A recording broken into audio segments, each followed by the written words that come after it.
Hi, it's Barry Molt, still getting your small business unstuck. And I'm encouraging you during this time of COVID-19, we got to think about reimagining our business because normal, it ain't coming back. Here to help us is Genevieve Thiers, who's a founder, producer, and political thought leader in Chicago. Genevieve, thanks so much for joining us.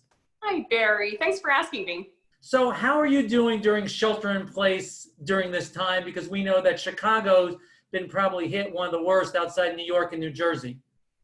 Well, I would say this thing's a disaster for feminism. I'm not running a company right now. My husband is. We take turns, but I've got all the cooking and cleaning and homeschooling, and I might manage like one board call a day or one set of emails a day, but that's it. I'm exhausted. This is a lot.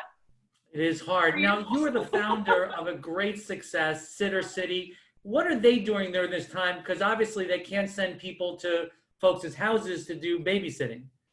Right. So immediately we pivoted toward virtual sitting. So as a mom and the CEO of Sitter City, Elizabeth Hartz, I'm on the board now as the founder. She's also a mom. So the two of us immediately were like, yeah, we're going to need that right now. Virtual sitting where a sitter will just get on Zoom and entertain the kids with her pet or a princess costume and a story, or even play piano or teach a lesson or an improv class, whatever. That's a virtual sitting. And it's good for about an hour. Some sitters have even, put together stuff that's a little longer, like you can set up, I don't know, a scavenger hunt or a long story or something. But it's not going to hold for too long. That's why we're wondering where we're going with the pandemic. I would say as a mom, I think the other huge opportunity is in homeschooling. I have been homeschooling my kids for 9.5 weeks and virtually. For like 9.5 years. It's insane. And you can get a nanny or a sitter to come into the house if you feel safe enough and have them run the schooling, which, our nanny, she's been home for 9.5 weeks. We've been paying her, but she's been home.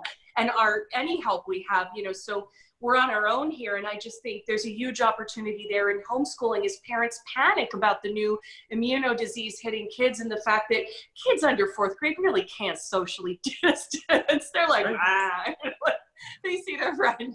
They're all over them, We've also seen some adults that don't know how to socially distance. Honestly, yeah.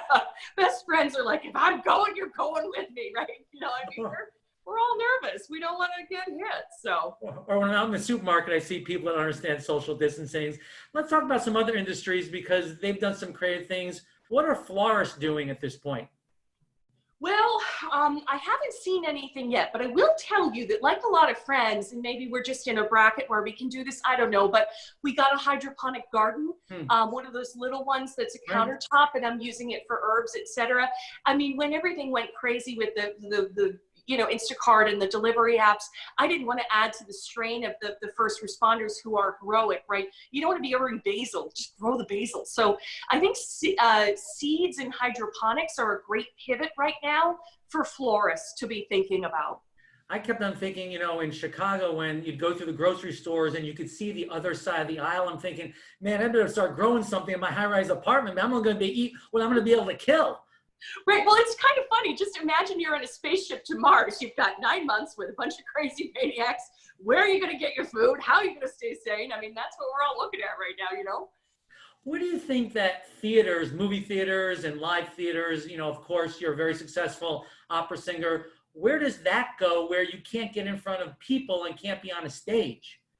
Well, this one's really hard. I would say the industry that's gotten, the 3 industries I'm in, unfortunately, have gotten pummeled the most. I am a live performer, opera and theater. I am a political activist where we do rallies. And I've run a lot of conferences lately, very big ones, right? And so, those are hit the hardest. What I would say is that I am a VR junkie. I've had an Oculus Rift developer version for years. I love it, but the graphics have had trouble.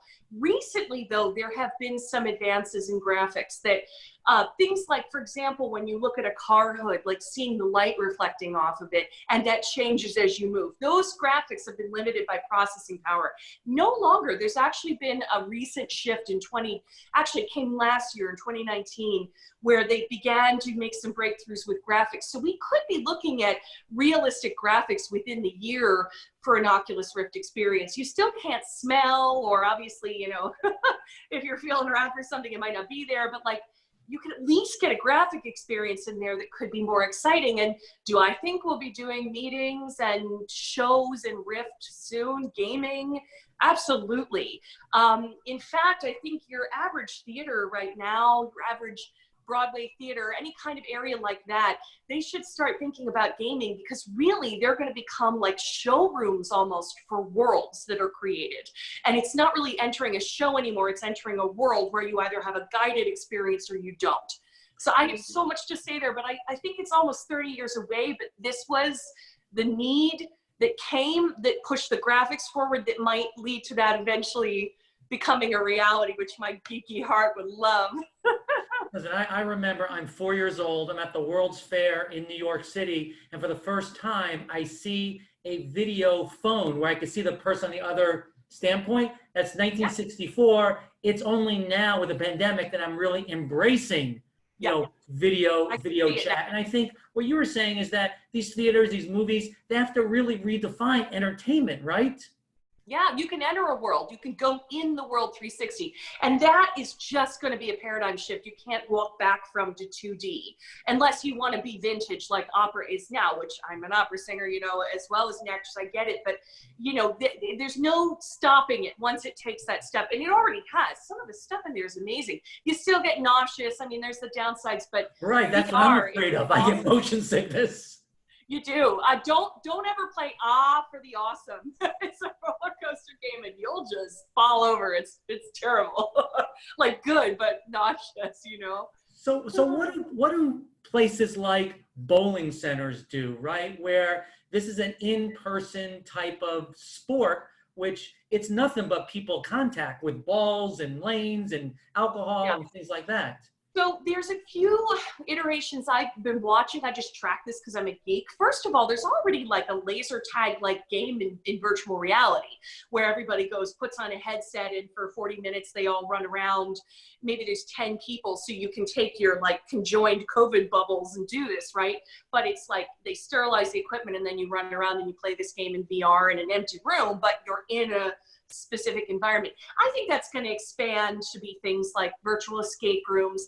Dan and I, just my husband, Dan Ratner, who runs Public Good, and I just geek out about this over like coffee. And we'd actually like robot tourism where like, I want to see the Titanic. I'm not going down there. Like, can I get a VR headset and pilot my own robot? You know, like, I don't know. Like, we even own the domain robotourism.com and may someday use it, because it's like that's what you want to do, right? I mean, like, you can go to the moon, use your robot, you know, crawling around. I mean, 12 years maybe we can be crawling around the moon and in VR looking at it, right? With virtual piloting of this device. So there's upsides too. Who said you could go to the moon? That was already 100 years off, you know, or whatever, and now maybe it's less. You know, one of the industries I'm most worried about is restaurants, because they're going to need to practice social distancing. And I've never owned a restaurant, but I have friends have, and you can't make money being half full. That's just not the way the model really works. How are they going to start to make money? Are they going to have to really emphasize alcohol? Because we know so much of the profit is in alcohol. Are they going to have to say, all right, if you want to eat at a restaurant, there's a 5-drink minimum? Yeah, well, this is a tough one. So, I mean, I, again, just wander around and geek out online and look at things. And I don't know, I did see something in Amsterdam, which looks very exciting. They've got small mini greenhouses outside, and I would do that. You know, there's also, you can buy like the equivalent of a mini snow globe. That's one of those outdoor experiences that travels around. I would do that too. You know, the air is enclosed, it's contained. Look, I would say in terms of inside a restaurant, I'm not an engineer. I do have a very interesting discussion going with some friends, only one of which is an engineer, around like, can you, like, I read about this woman, of course it's a mom, moms are the most resourceful, we can like do anything with duct tape, right? She just duct taped a bunch of shower curtains through a restaurant. She actually just duct taped them together and she sealed it off. That's what I would be doing. And I would just get a better vent perhaps and I would need an engineer to tell me if the currents were working, and making sure that nothing was bleeding over. But I guess if you've just siphoned off the spaces, I mean, you've got to think that'd be safer. So, I mean, indoors, there's probably some level of that coming. Dan and I did a virtual date the other day. Those are hard if you have multi-courses. The courses get cold while you're doing the first one. And it's funny, I just called people. They're like, who is this woman? And I was like, hey, let me sing opera on your Zoom call. And they didn't let me. And it was the most boring thing. First of all, I had audio issues, and then the chef was just droning on. And so everyone left after like 15 minutes, but it was funny. I was like, you need to do at least dinner and sing. I mean, you got to make this a bigger experience, dinner and a show or something.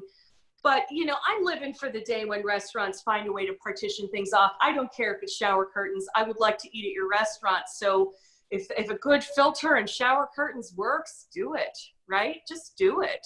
Genevieve, you're a very experienced, successful entrepreneur. There's a lot of people listening to this that are quite honestly scared, right? I mean, yeah, I'm terrified. This is a downturn that we have not seen in 100 years. People are starting to use the D word, right? What advice would you have for entrepreneurs that quite honestly are kind of afraid to get up every day and think about, all right, what's going to happen now? Well, I'm one of them. If I have one more, call where it's just the numbers aren't where they should be, I mean, I'm tired. I would say two things. First of all, get up, and you're going to have to pivot or die, right? Morphine is what you're looking for. You can't be vitamins. You can't be aspirin right now. You need to be morphine. So virtual sitting right now for me is morphine, because I am half dead at the end of a school day and need an hour to check my email. You know what I mean? There could be like major thing waiting for me that I can't get. So I'm going to buy a virtual sitting, right? But you might not find exactly the morphine you need to pivot to that was making as much money as before, but do the pivot quickly, test the pivot, and then move on and see if there's a new business unit in, say, I don't know, homeschooling or something. I will say that the other thing I'm noticing, and the other thing I would say to advertisers and marketers, and, fair warning, I'm married to the founder of Public Good, which does, social good marketing, but you need to not be out there like, this shaving cream will solve all your problems, because people will punch you. They will hit you. Don't do that. The future for advertisers and marketers is social media marketing, social good marketing. So go to publicgood.com, similar veins, but social impact marketing is the other phrase. You need to get out there and use whatever model you can to band together with your would-be customers and just start solving problems. Just start being part of a solution that's bigger than all of you. That's why they'll buy you. They're not going to buy you because you're like, our razors are great. They're going to be like, wow, you are one checked out, whatever, and walk away. You don't want that. So social good, name of the game. Check out publicgood.com and others to see more about how to do that. Well, Genevieve, you're involved in so many different things. Where can people find you? Singing on Facebook, doing reality TV shows. Where should people follow you? Yeah, on Facebook and Twitter, it's at Genevieve Thiers, Genevieve Thiers, one word. And then on Instagram, it's at Gen Thiers, Gentiers. All right. Thanks for joining us. Thanks, Barry.